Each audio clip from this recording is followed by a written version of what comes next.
सफलता की चाबी। एक समय की बात है, एक गांव में राम नाम का एक युवक रहता था। राम बहुत ही मेहनती और ईमानदार था, लेकिन उसके जीवन में कुछ भी सही नहीं चल रहा था। वह निराश और हताश होकर अपनी परेशानियों से लड़ रहा था। एक दिन वह अपने गांव के बुजुर्ग और ज्ञानी व्यक्ति के पास गया और अपनी परेशानियों के बारे में बताया।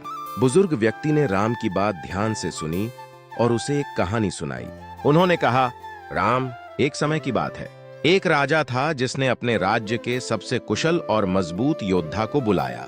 योद्धा को एक बहुत ही बड़ा और भारी पत्थर दिया और कहा कि इसे पहाड़ की चोटी पर लेकर जाओ।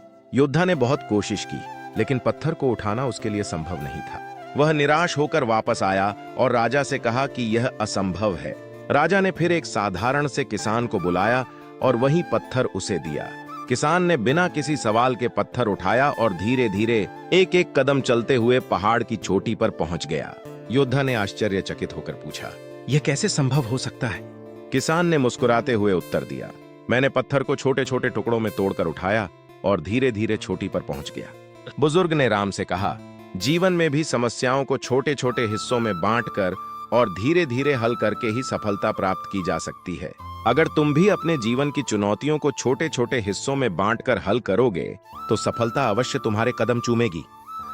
राम ने बुजुर्ग की बातों को अपने जीवन में अपनाया और धीरे धीरे उसकी सभी समस्याएं हल हो गईं। उसने अपनी मेहनत और धैर्य से सफलता प्राप्त की। इस कहानी से हमें यह सीख मिलती है कि जीवन की कठिनाइयों को धैर्य और समझदारी से हल किया जा सकता है। अगर हम अपने लक्ष्यों की ओर छोटे छोटे कदम बढ़ाते हैं तो सफलता निश्चित रूप से हमारे पास आती है।